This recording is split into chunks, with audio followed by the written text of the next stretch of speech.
Hi, everyone, and welcome to this episode of Woman Fully Alive. I'm your host, Madeline Eames, and I have a really exciting topic to dive into today. You can see I'm coming to you from my office in my little cabin by the lake. It's where I like to create and work, and I find that, that simplicity is often best, isn't it?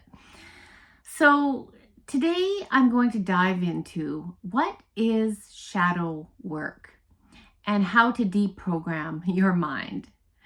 So this is a topic that is so dear to me and I'm passionate about because as I've worked with people over years and decades, more and more I see that where we suffer is not an individual problem. There's something wrong with me, but it comes as a result of ancestral and cultural programming and rules that we have downloaded. And often this was even before you were born. You were born into these circumstances that it's like being a fish in a bowl of water. It doesn't know what water is because it's just swimming in it until it jumps out of the bowl, and then it knows, oh, that was water. So Carl Jung, the famous psychoanalyst, said, until you make the unconscious conscious, it will control your life and you will call it fate. So just think about that for a moment. When you make the unconscious conscious, and if you don't, your unconscious, your shadow, your emotions, what's buried inside your subconscious mind, your emotional body, will control your life and you will call it fate. So our subconscious mind actually is being said governs about 95% of our mind. So what we can't see, hear, we're not aware of. We're not aware of our thoughts and our emotions. And our conscious mind, the part where we try to change our thoughts or change our mindset into a better mindset, and there's nothing wrong with that, it's actually an essential part of it, is about 5%. So if you are a person that has tried to change your thoughts, and you've tried to think positive, and you've tried to be grateful and all that stuff, and yet you feel like you sabotage yourself every time, here is what's going on. You might, for a moment, jump out of your programming. But if and when we do that, and maybe we're close or close to a loving relationship or a career breakthrough or, a new way of being, that kind of success can also feel very threatening to your body, to your subconscious, and to your programming. So sometimes we have a way of sabotaging ourselves to get back to what feels familiar in our body. But what feels familiar is often not your true ultimate self. Fear feels familiar to a lot of people. Worry feels familiar. Having something that feels not quite right is what feels familiar for most people. And so that is our subconscious. Unless we know this, we are always going to find ourselves back there, right back where we feel in our comfort zone. So there's a book called The Big Leap by Gay Hendricks, and it's a beautiful book. And he talks about the upper ceiling, and that when we start to reach upper ceilings, we actually hit our head on the ceiling with a worrying thought, an old programming comes up, something that distracts us from having that breakthrough beyond the ceiling. And I have found this to be true in my own life, absolutely, where everything, I mean, there's always something going on because life is life. Life is always changing. Life is never boring. And, there can be a great success or, celebration about something really great. And yet I will notice at certain points, like a thought will come in and it will almost ruin it. It'll be like, oh, okay, so here's an example. For example, you're giving a talk to a group of people and you come out of there and you feel good. Like you hit the nail on the head. You said what you wanted to say, or maybe it was a successful meeting, and you get home that night and you're still reveling in it. And then a thought comes along and says, oh, but that woman in the corner, she didn't like it. Did you see the look on her face? And that's one of those thoughts that just ruins everything. And if you can catch it, if you can notice it, you can spot it and say, oh, come on. Like I was having a celebration, and that thought, nothing physical, came around and ruined it. So this is our subconscious programming keeping us safe. So shadow work, and how do we deprogram the mind? Shadows are the things that we keep buried. The perhaps emotions, the ways of being,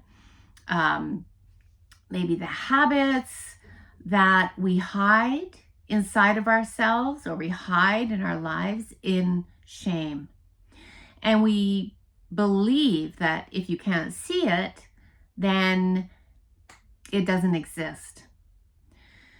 Nothing could be farther from the truth. The things that we hide in shame are often our programming that we've been brought up with. For example, in our family, maybe anger was not okay. So nobody got angry. They did, but it was hidden. It was perhaps hidden, but then explosions. But what I mean by hidden, there was some seething resentment. So maybe it's anger. Maybe it's being rich and welcoming wealth and money. Is money one of your shadows? Because even though you might be out there working hard and trying to create, a big fat bank account, if you perceive money to be something that is shameful, that is bad or evil, you'll never truly get the abundance that you've been working for. To step into, receive the true wealth and worth of money. So when we can see the things that have, here's the things that women in particular have really been taught, and this goes back to our past generations, and because we inherit the DNA of our ancestors, we can actually inherit their fears. This is borne out in the research. Without ever being exposed to something, say innocuous as an amethyst, if your ancestors were programmed somehow that amethysts were wrong, were bad, were harmful, you may carry that same DNA that says, oh, amethyst, and it's frightening.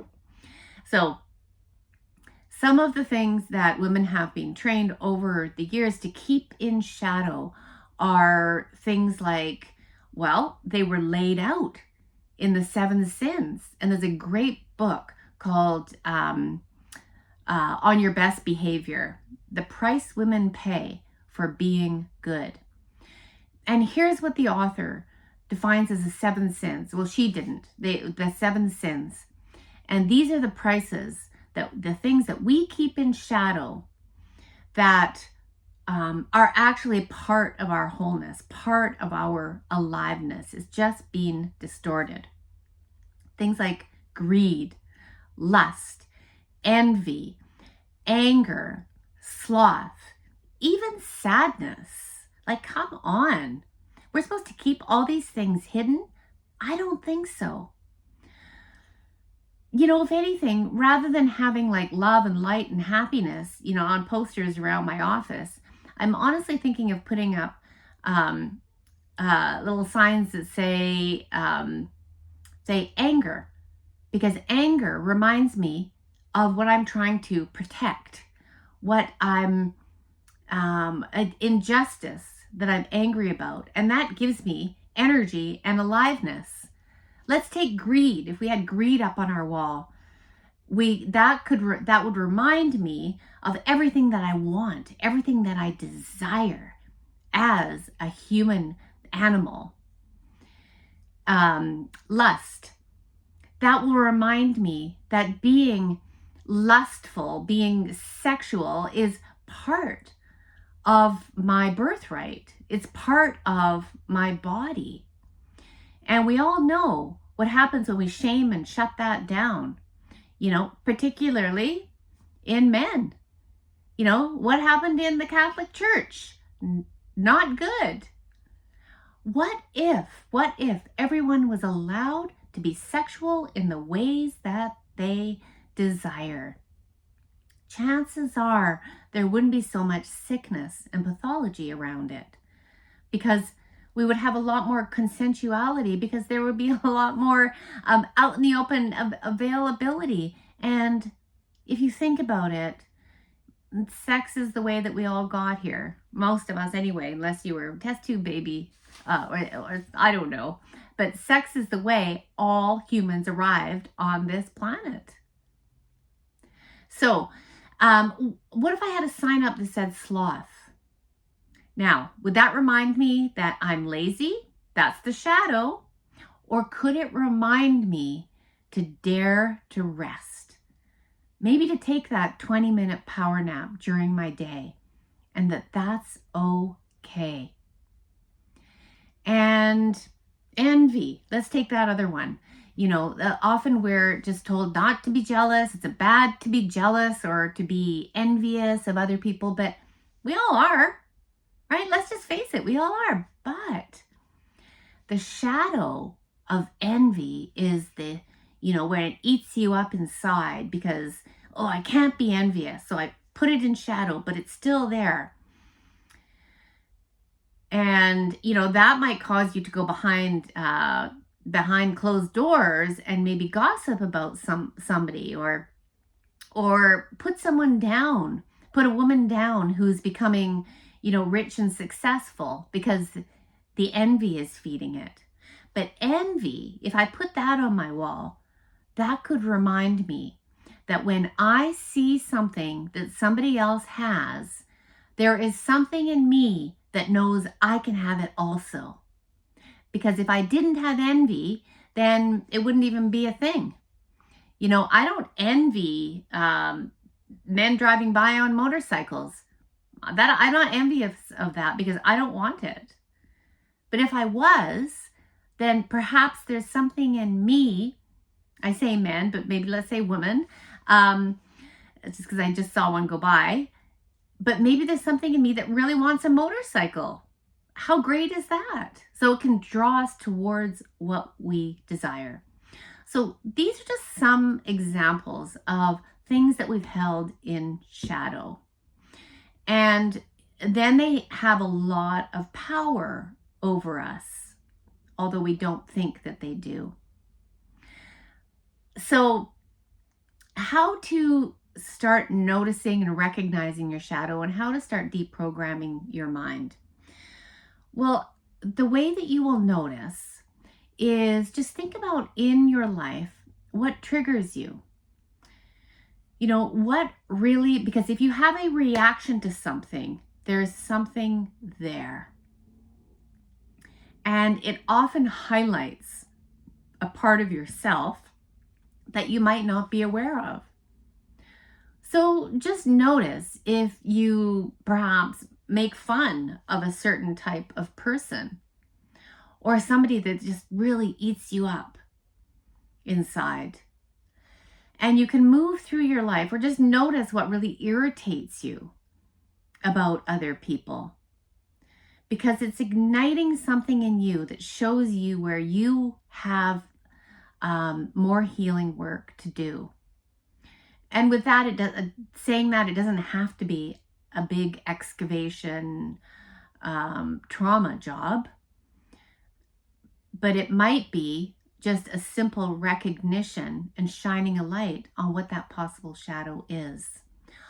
All of this is a process of becoming a fully alive, whole human being that you already are.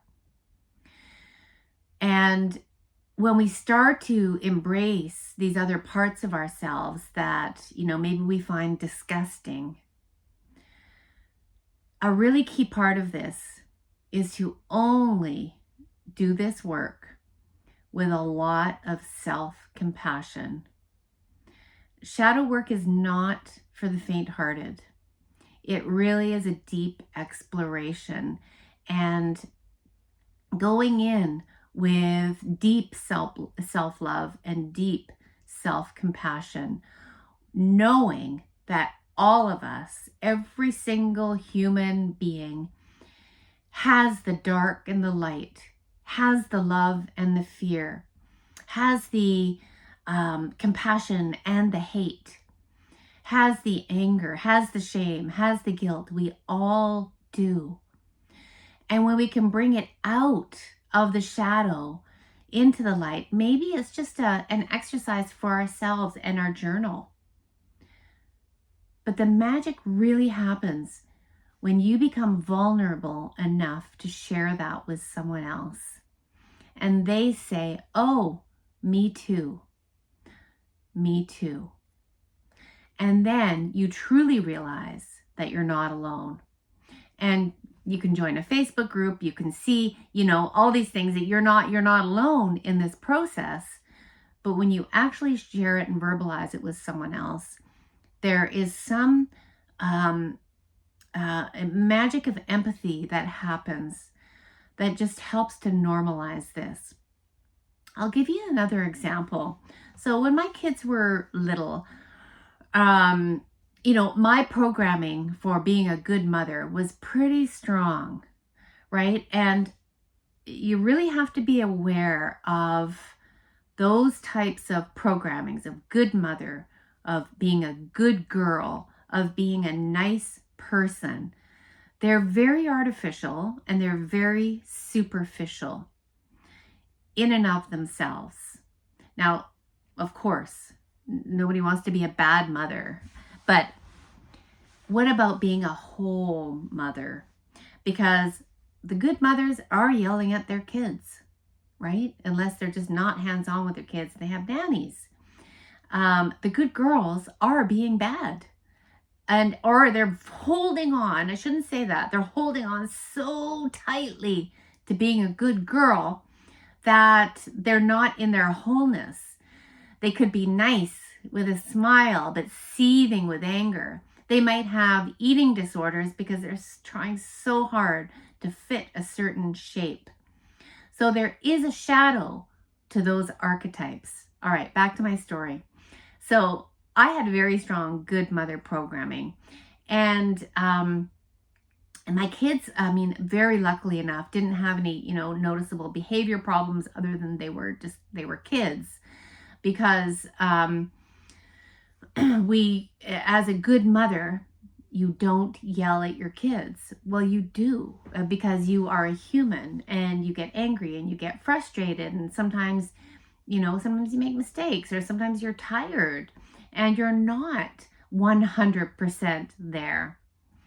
And so I had, can't even remember what it was. And one of my little, when they were little, one of the little boys ran outside, and I just yelled because he was heading for the street.